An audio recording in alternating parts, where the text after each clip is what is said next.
Welcome to my YouTube channel Sachin global study में स्वागत है फ्रेंड्स। प्रॉफिट एंड लॉस का वीडियो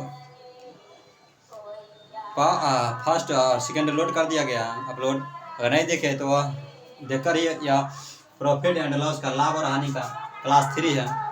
देखिए, इसमें सीखना यह रहता है, प्रॉफिट मतलब होता है लाभ, यानी 2 रुपया का सामान आप 3 रुपया बेचें तो 1 रुपया का लाभ हुआ।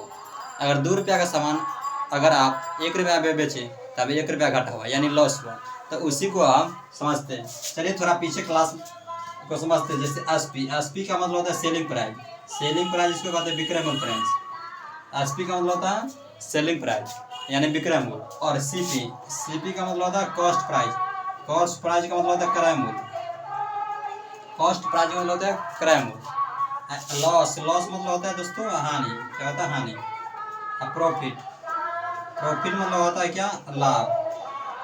तो यही सब सीखना रहता है। एसपी का मतलब होता है सेलिंग प्राइस यानी विक्रय मूल्य, और सीपी कॉस्ट प्राइस का मतलब क्रय मूल्य, और लॉस मतलब क्या होता है? हानि। और प्रॉफिट का मतलब होता है लाभ। यही सब सीखना है फ्रेंड्स। चलिए इस क्वेश्चन को हम डील करते हैं। देखिए, पहला और दूसरा वीडियो में यानी क्वेश्चन में अपलोड कर दिया गया, वह वीडियो अवश्य देकर ही वीडियो देखिएगा, क्योंकि यह वीडियो और इस क्वेश्चन में क्वेश्चन नंबर टाइप 3 है। टाइप 1 टाइप 2 सिखा दिया गया है, और टाइप 3 सीखना है। तो देखिए क्वेश्चन नंबर 12, कोका कोला को बेचने के बाद एक व्यक्ति को 3 कोका कोला, यानी 12 को कोका कोला को बेचने के बाद एक व्यक्ति को 3 कोका कोला के बाद विक्रय मूल्य के बराबर लाभ प्राप्त होता है। तो लाभ प्रतिशत ज्ञात करना है। कोई व्यक्ति है, चलिए इसका मान लेते हैं कोई व्यक्ति है, शकल देख रहे हैं। तो यह जो व्यक्ति 12 कोका कोला को बेचने के बाद, ठीक है, तो यह 12 को कोका कोला बेचे तो 12 सेलिंग प्राइस क्या किया? 12 कोका कोला को बेचने के बाद यानी 12 सेलिंग प्राइस बाद एक व्यक्ति को 3 कोका कोला के विक्रय मूल्य के बराबर लाभ प्राप्त होता है। यानी एक व्यक्ति जो है उसको 12 कोका कोला को बेचने के बाद, ये 12 कोका कोला हुआ सेलिंग प्राइस, एक व्यक्ति को 3 कोका कोला के विक्रय मूल्य के बराबर लाभ प्राप्त होता है। यानी बेचने के बाद 3 विक्रय मूल्य, या ये जो है सेलिंग प्राइस, इसका डबल 12 हुआ सेलिंग प्राइस, कितने का लाभ हुआ? विक्रय मूल्य के बराबर लाभ प्राप्त, 3 कोका कोला, तो 3 लिखेंगे सेलिंग प्राइस। इसका और इसका बराबर के बाद 3 कोका फायदा हुआ। समझ रहे होंगे? एक बार समझाते हैं।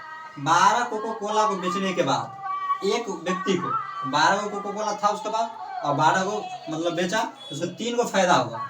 कोका कोला के विक्रय मूल्य के बराबर लाभ प्राप्त हो, तो लाभ परसेंटेज ज्ञात करना। इसमें क्या है दोस्तों? 12 है सेलिंग प्राइस, इसमें भी 12 सेलिंग और इसमें 12 सेलिंग प्राइस। इसमें 12 को बेचा था कितना? 3 का 3 बेनिफिट हुआ कि ना? 12 में से 3 गया तो कितना बचा? 9। अपन 9 लिखेंगे। समझ रहे होंगे? 12 अगर बेचा तो कितना फायदा हुआ? 9 को। तो यहाँ पर जो खरीदारी था 12 सेलिंग प्राइस, तो 12 तो खरीदारी था, तो कॉस्ट प्राइस यह जो हो जाएगा। तो यहाँ पर कितना हो जाएगा? 9 सेलिंग प्राइस। 12 में से 3 गया तो 9, तो 12 क्या हो जाएगा? Cost price. समझ रहे हैं? 12 सेलिंग प्राइस क्या था? तो 12 खरीदारी था, और उसको विक्रय मूल्य के 3 विक्रय मूल्य के बराबर था। ठीक है। अब 9 सेलिंग प्राइस, 12 कॉस्ट प्राइस है, तो इसमें क्या करेंगे? सेलिंग प्राइस एक लिख देंगे और कॉस्ट प्राइस एक लिख देंगे फ्रेंड्स।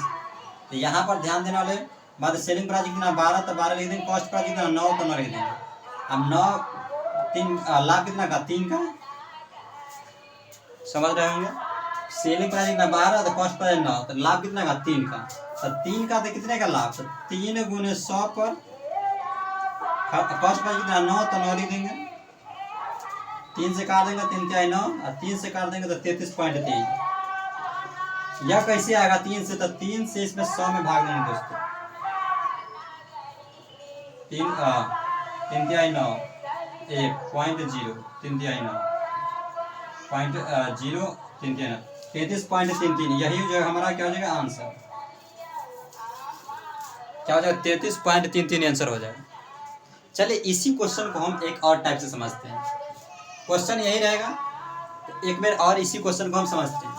12 कोका कोला को बेचने के बाद एक व्यक्ति को 3 कोका कोला के विक्रय मूल्य के लाभ प्राप्त होता है, यानी 12 सेलिंग प्राइस के बेचा तो कितना हुआ, विक्रय मूल्य के बराबर लाभ प्राप्त होता। तो भाई तो 12 जो था कॉस्ट प्राइस पहले ही खरीदा था, तो विक्रय मूल्य बेचा कितना 12, तो कितना फायदा हुआ 3। यह जो है 12 और 12 प्लस 3, तो यह दोनों, यह जो है 12 में से 3 घटा देंगे तो कितना 9 सेलिंग प्राइस, और जैसे कि 23 उतार देंगे। अभी 9 सेलिंग प्राइस है और 12 cost price, cost selling price देंगे और कॉस्ट प्राइस नीचे लिख देंगे, और इसको सेलिंग प्राइस कितना 12 और 9, तो लाभ कितना 3 का, और 3 गुने 100 बटा 9 और 3 से काट देंगे 33.33 आंसर आएगा। समझ रहे हैं? चलिए इसी और दूसरा सवाल रहेगा इसी पर टाइप पर।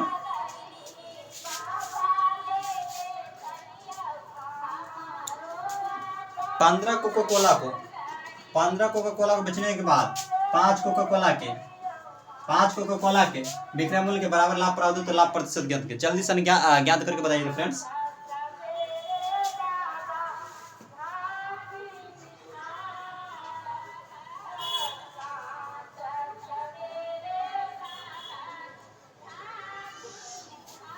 चलिए समझ गए होंगे, बना लिए होंगे। देखते हैं इसमें क्वेश्चन वही है, 15 कोका कोला को बेचने के बाद एक व्यक्ति को 5 कोका कोला के विक्रय मूल्य के बराबर होता है। तो 15 सेलिंग प्राइस है, कितने बार 15 कॉस्ट प्राइस पर कितना का 5 का, 5 सेलिंग प्राइस। समझ रहे हैं? 15 कोका कोला को बेचने के बाद एक व्यक्ति को 5 कोका कोला के विक्रय मूल्य के बराबर लाभ प्राप्त होता है तो लाभ प्रतिशत ज्ञात करें। तो यह क्या है, सेलिंग प्राइस और ये भी सेलिंग। 15 में से 5 घटा देंगे दोस्तों, 15 में से 5 घटा देंगे तो कितना बचेगा 10, तो 10 हो जाएगा सेलिंग प्राइस, कितने बार 15 कॉस्ट प्राइस पर। आप यहाँ पर ध्यान देने वाली बात है, यह जो सेलिंग प्राइस है सेलिंग प्राइस लिखेंगे, कॉस्ट प्राइस है तो कॉस्ट प्राइस लिखेंगे। सेलिंग प्राइस कितना 15 तो 15 लिख देंगे, कॉस्ट प्राइस 10। समझ रहे होंगे? तो यहाँ पर कितने का लाभ 5 का, कितने का फ्रेंड्स 5 का, तो 5 गुने लिखेंगे 100, कितने लिखेंगे 5 गुने 100। अब बट्टे में कॉस्ट प्राइस कितना दिया 10, तो 10 लिख देंगे। बट्टे में जितना रहे कॉस्ट प्राइस उतना हम लिख देंगे। अब इसको काट पीट कर दीजिए, 10 से 10 गुना गए 10 10 से 100, और 10 से 5 गुना 10 5 50, 50%। यही हो गया आंसर। क्या हो गया फ्रेंड्स? यही होगा हमारा आंसर। चलिए तीसरा क्वेश्चन बनाते हैं।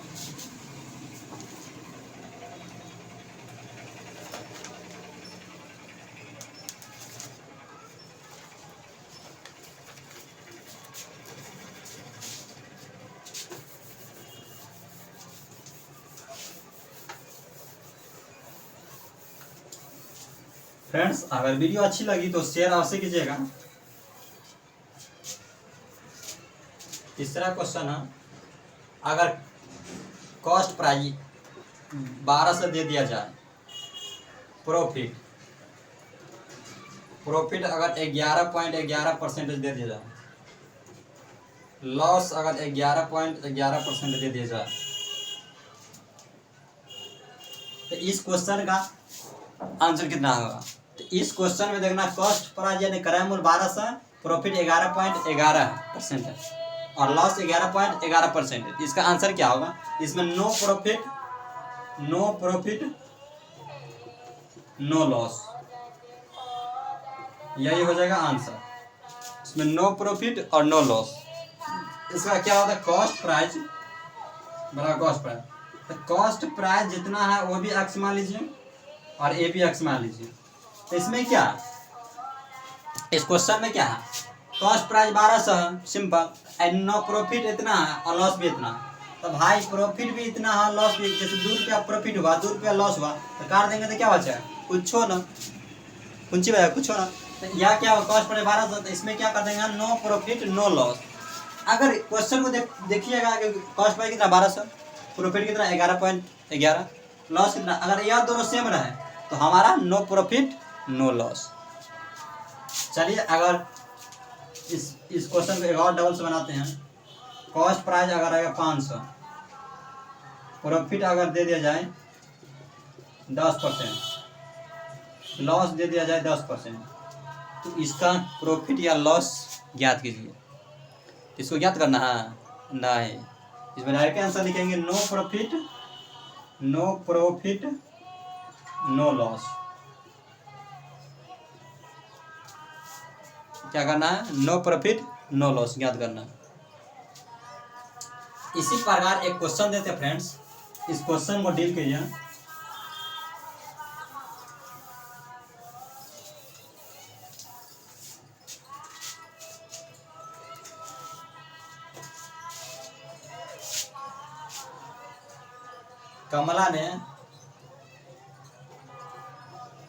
कमला ने दो घोड़े 1,000 रुपये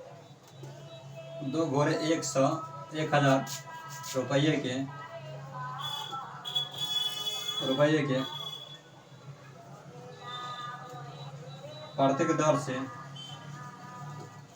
प्रत्येक दर से खरीदे। उसने उनमें से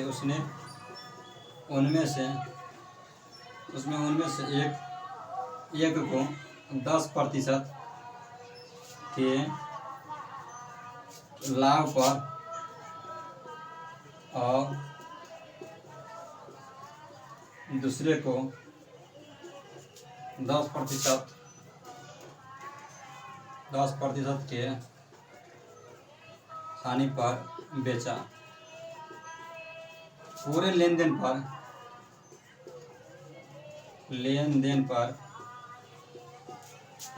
पर उसका कुल लाभ या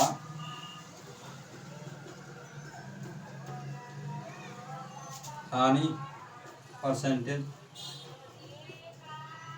ज्ञात करें। इस क्वेश्चन को डील करना है। देखिए, कमला ने दो घोड़े 1,000 रुपया के प्रत्येक दर से खरीदे। कमला एक व्यक्ति का नाम था, यह मान लीजिए क्या है, कमला 2 घोड़ा खरीदा। कितना? 2 घोड़ा खरीदे।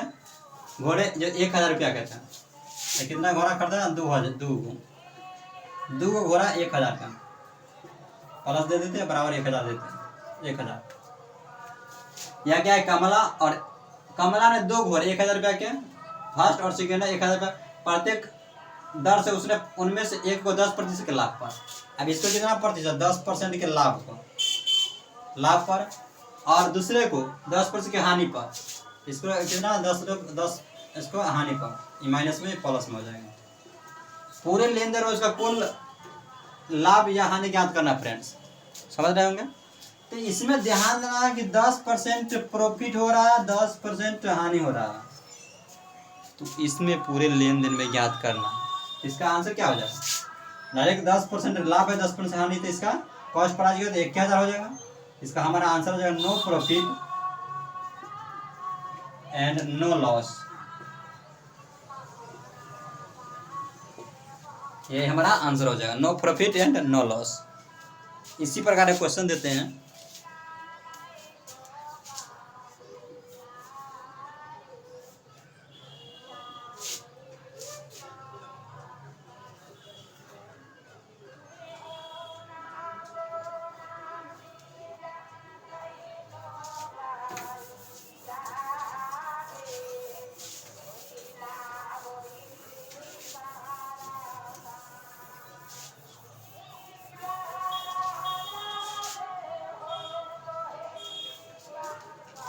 टाइप 3 सीख गए होंगे, टाइप 4 सीखते हैं।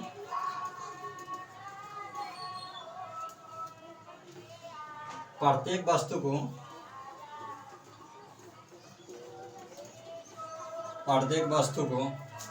1200 रुपया में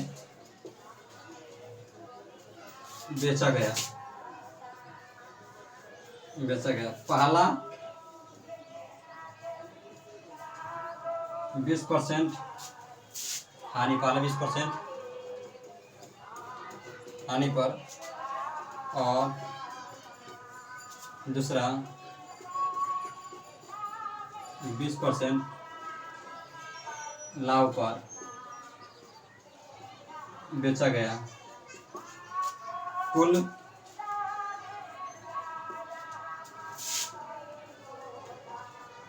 लाभ या हानि परसेंटेज ज्ञात करें।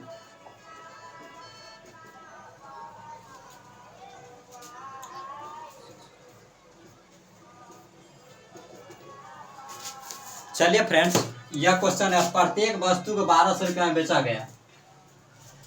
कोई वस्तु था, प्रत्येक वस्तु को 1200 रुपया बेचा गया। पहला 20% की हानि पर और दूसरा 20% लाभ पर बेचा गया।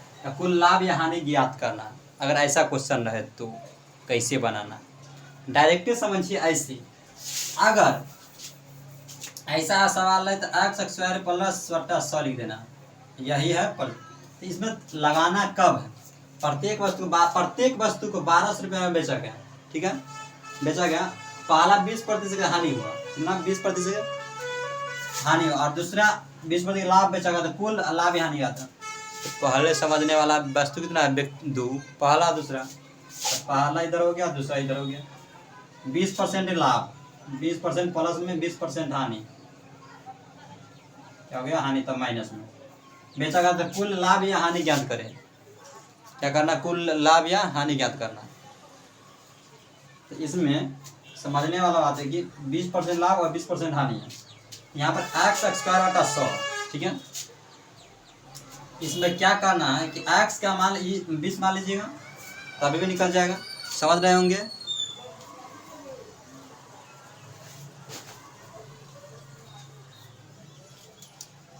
अगर x का मान 20 रख दिया जाए, x के मान 20, दोनों अंक क्या है, सेम है। प्रॉफिट भी उतना, लॉस भी उतना। तो x मान लीजिए 20, तो यहाँ पर करेंगे 20² बटा 100। अब पूछा जाए कि 20 क्यों रखें, अरे भाई 20 इसलिए रखें क्योंकि 20% लाभ हो रहा है, 20% हानि हो रहा है, इसलिए हम 20 रखें। तो 20 का अक्सर कितना हो जाएगा, 400 बटा 100। 2 0 से करें 4%, क्या हो जाएगा, 4%। तो यहाँ पर यह कब लगाना है, यह ऑलवेज यानी हमेशा लाभ और हानि दोनों संख्या रहे, तभी यह हमारे लिए x² बटे 100 लगाना है। फ्रेंड्स समझ रहे होंगे, x² बटे 100 तभी लगाना जब दोनों रहे, प्रॉफिट और लॉस दोनों रहे, तभी यह संख्या लगाना। चलिए इसी टाइप पर एक क्वेश्चन देते हैं। तो क्या हो जाएगा, 4% लॉस हो जाएगा, या ऑलवेज लॉस पर आएगा, ओनली लॉस, प्रॉफिट और लॉस पर आएगा। अगर क्वेश्चन दे दिया जाए सेलिंग प्राइस 1200, लॉस दे दिया जाए 8.5, प्रॉफिट पे दे दिया जाए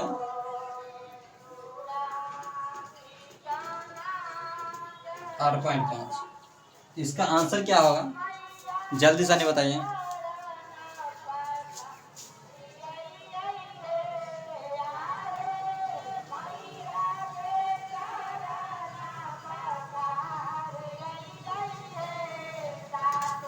चलिए फ्रेंड्स, अगर इस क्वेश्चन को बनाना है तो इसमें क्या आएगा, नो प्रॉफिट नो लॉस आएगा।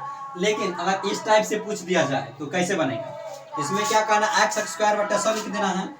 तो x² बटे 100, तो x का मान क्या है 8.5, तो 8.5 का स्क्वायर कर देंगे, बटे 100 लिख देंगे।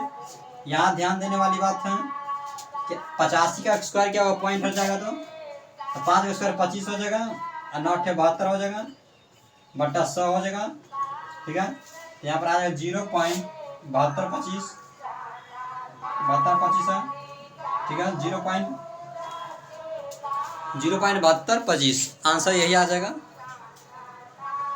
0.7225 फ्रेंड्स, यही क्या हो जाएगा हमारा आंसर। अगर वीडियो अच्छी लगी तो वीडियो शेयर अवश्य कीजिएगा। अगर किस टॉपिक वीडियो चाहिए कमेंट बॉक्स में लिखकर बता दीजिएगा। धन्यवाद।